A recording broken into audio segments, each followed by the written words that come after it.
പിണറായി വിജയനോട് ഞാൻ പറയുന്നു, പഴയ ബ്രിട്ടനിൽ പഠിച്ച എൻ്റെ സീനിയർ വിദ്യാർത്ഥിയായ പിണറായി വിജയനോട് ഞാൻ പറയുന്നത്, ഇനി ഇതുപോലെ അക്രമം ഉണ്ടായാൽ പ്രതികരിക്കും കേരളത്തിൽ ഉടനീളം. ആലപ്പുഴയിൽ നടന്ന സംഭവത്തെക്കുറിച്ച് പ്രതികരിക്കാനാണ് ഞാൻ നിങ്ങളെ കാണുന്നത്. കേരളത്തിൻ്റെ രാഷ്ട്രീയ ചരിത്രത്തിൽ അപൂർവമായ സംഭവത്തിൽ ഒന്നാണ് ഇന്നലെ നടന്ന സംഭവം. ഒരുപാട് മുഖ്യമന്ത്രിമാർ ഇവിടെ ഒട്ടേറെ രാഷ്ട്രീയ പ്രവർത്തനങ്ങളും പദയാത്രകളും മാർച്ചുകളും ജാഥകളും ഒക്കെ നടത്തിയിട്ടുണ്ട്. പിണറായി വിജയൻ്റെ പുതുമ ഒരു മുഖ്യമന്ത്രിയുടെ ചരിത്രത്തിലും നമുക്ക് കാണാൻ സാധിക്കില്ല. അദ്ദേഹം ആരെയാണ് കാണുന്നത്, ആരോടാണ് സംവദിക്കുന്നത്, ഈ യാത്രയുടെ റിസൾട്ട് എന്താണ്, ഏതെങ്കിലും ആളുകളുടെ ഒരു പരാതി അദ്ദേഹം സ്വീകരിച്ചതായി ഒരു ഇൻഫർമേഷൻസും നിങ്ങൾക്കുമില്ല, ഞങ്ങൾക്കുമില്ല. ആരുടെ പരാതിയാണ് കേൾക്കുന്നത് ഇദ്ദേഹം? എന്തിനാണ് ഈ കോടാനുകോടികൾ ചിലവഴിച്ചുകൊണ്ട് ഈ യാത്ര, അതിൻ്റെ റിസൾട്ട് എന്തെന്ന് ജനങ്ങളോട് പറയാനുള്ള ബാധ്യത മുഖ്യമന്ത്രി പിണറായി വിജയനുണ്ട്. അത് അദ്ദേഹം പറയണം. ഈ കോടികൾ ചിലവഴിക്കുന്നത് തറവാട്ടിൽ നിന്ന് കൊണ്ടുവന്നിട്ടല്ല, ജനങ്ങളെ പൈസയാണ്, ഈ നാടിൻ്റെ പൈസയാണ്, ഈ നാടിൻ്റെ പൊതുഫണ്ടാണ്.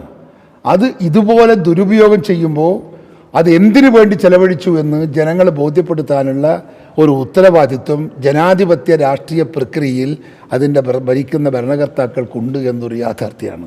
ആ ഉത്തരവാദിത്വം പിണറായി വിജയൻ നിറവേറ്റണം. ഇവിടെ നടന്നു പോകുന്ന വഴിയോരങ്ങളിലൊക്കെ അദ്ദേഹത്തെ അനുഗമിക്കുന്നവർ മുഴുവൻ ക്രിമിനലുകൾ, ഗുണ്ടകൾ, തെണ്ടികൾ, തെമ്മാടികൾ, ക്രിമിനൽ കേസുകളിൽ സ്ഥിരം പ്രതിയായവർ.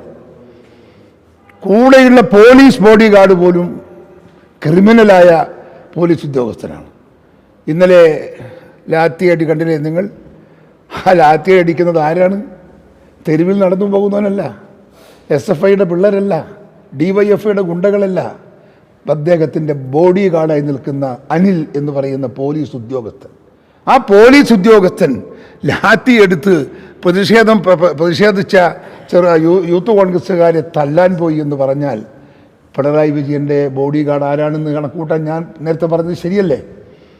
ഗുണ്ടകളാണ്, ക്രിമിനലുകളാണ് എന്ന് പറഞ്ഞതിന് എന്തെങ്കിലും തെറ്റുണ്ടോ? നിങ്ങൾ പരിശോധിക്കണം. ഏതെങ്കിലും മുഖ്യമന്ത്രി കേരളത്തിൻ്റെ രാഷ്ട്രീയ ചരിത്രത്തിൽ ഇതുപോലുള്ള ക്രിമിനലുകളായ ബോഡി ഗാർഡുകളെയും കൊണ്ട് സുരക്ഷ ഒരുക്കി യാത്ര ചെയ്തതായി ഈ കേരളത്തിൻ്റെ രാഷ്ട്രീയ ചരിത്രത്തിൽ എവിടെയും രേഖപ്പെടുത്തിയിട്ടില്ല. ഇതൊക്കെ ജനങ്ങളെ ഞെട്ടിപ്പിക്കുന്ന കാര്യമാണ്. ഇവിടെ എന്താ ഇന്നലെ ആലപ്പുഴ നടന്നത്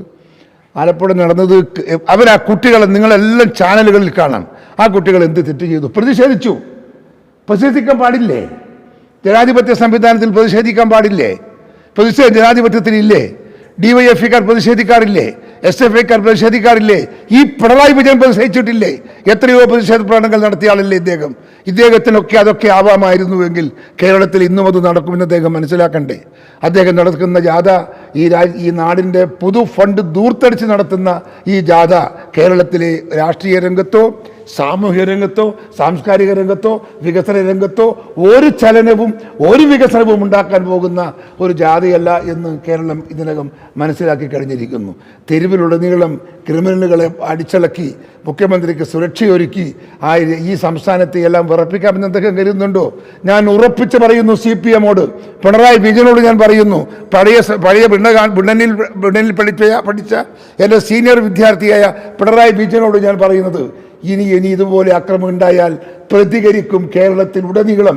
കോൺഗ്രസ് പ്രതികരിക്കുമെന്ന കാര്യത്തിൽ നിങ്ങൾക്ക് സംശയം വേണ്ട. അങ്ങനെ ഒരു അക്രമത്തിൻ്റെ രാഷ്ട്രീയ വേദിയായി കേരളത്തെ മാറ്റാൻ താങ്കൾക്ക് താല്പര്യമുണ്ടെങ്കിൽ നിങ്ങൾക്കിത് കണ്ടിന്യൂ ചെയ്യാം. ഇല്ലെങ്കിൽ നിങ്ങൾ നിർത്തണം. ഈ നെറികെട്ട പ്രവർത്തന ശൈലി നിർത്തണം എന്ന് ഞാൻ കോൺഗ്രസിന് വേണ്ടി ആവശ്യപ്പെടുകയാണ്. അതുകൊണ്ട് ഞങ്ങൾ പ്രതികരിക്കുന്നിടത്തേക്കാണ് ഞങ്ങൾ പോകുന്നത്. കേരളത്തിൻ്റെ രാഷ്ട്രീയ ചരിത്രത്തിൽ ഇനി ഒരിക്കലും ഇതുപോലൊരു ജാഥ നടത്താൻ ഞങ്ങൾ അനുവദിക്കില്ല. ഇങ്ങനൊരു ജാഥ കേരളത്തിൽ ആവശ്യമില്ല. അതുകൊണ്ട് തന്നെ ഞങ്ങൾ പ്രതികരിക്കുമെന്ന കാര്യത്തിൽ ഒരിക്കൽ കൂടി ആവർത്തിച്ച് പറയാൻ ഞാൻ ഈ സന്ദർഭം വിനിയോഗിക്കുകയാണ്. ഏത് രീതിയിലും പ്രതിഷേധിക്കും, ഞങ്ങൾ ഏത് രീതിയിലും പ്രതികരിക്കും. ആരും മോശക്കാരല്ല. വടിയെടുക്കാൻ പറഞ്ഞാൽ കേരളത്തിലെ ലക്ഷക്കണക്കിന് യൂത്ത് കോൺഗ്രസിൻ്റെ പ്രവർത്തകന്മാർ വടിയെടുക്കും. ആർക്കും തർക്കമൊന്നും വേണ്ട. അങ്ങനെ പാവങ്ങളൊന്നുമല്ല യൂത്ത് കോൺഗ്രസ്സുകാർ. എല്ലായിടത്തും ഇപ്പോൾ നമ്മൾ എല്ലാറ്റിനെയും അടിച്ചൊതുക്കി ഞങ്ങൾ പോരുന്നില്ലേ? ഇവിടെ കോളേജുകൾ ഞങ്ങൾ പിടിച്ചെടുത്തില്ലേ? പോളിടെക്നിക്കുകൾ ഞങ്ങൾ പിടിച്ചെടുത്തില്ലേ? മെഡിക്കൽ കോളേജുകൾ ഞങ്ങൾ പിടിച്ചെടുത്തില്ലേ? എന്തുകൊണ്ടാണ് പിടിച്ചെടുക്കാൻ നമുക്ക് സാധിച്ചത്? ഇവിടെ ആണത്തുള്ള കുട്ടികളില്ലാത്തത് കൊണ്ടാണോ? അല്ലല്ലോ, കുട്ടികൾ ഉള്ളത് കൊണ്ടാണ്. ആ കുട്ടികൾ ഞങ്ങൾക്കുണ്ട്. ഇത് ചെറുക്കാനും ഇതിനെ എതിർക്കാനുള്ള നട്ടലുള്ള കുട്ടികൾ കോൺഗ്രസിൻ്റെ അകത്തുണ്ട് എന്ന് ഞങ്ങൾ തെളിയിച്ചു കൊടുക്കാം. ആവശ്യമെന്ന് പറയട്ടെ, വെല്ലുവിളിക്കട്ടെ പിണറായി വിജയൻ. ഞാൻ അവിടെ കാണിച്ചു തരാം.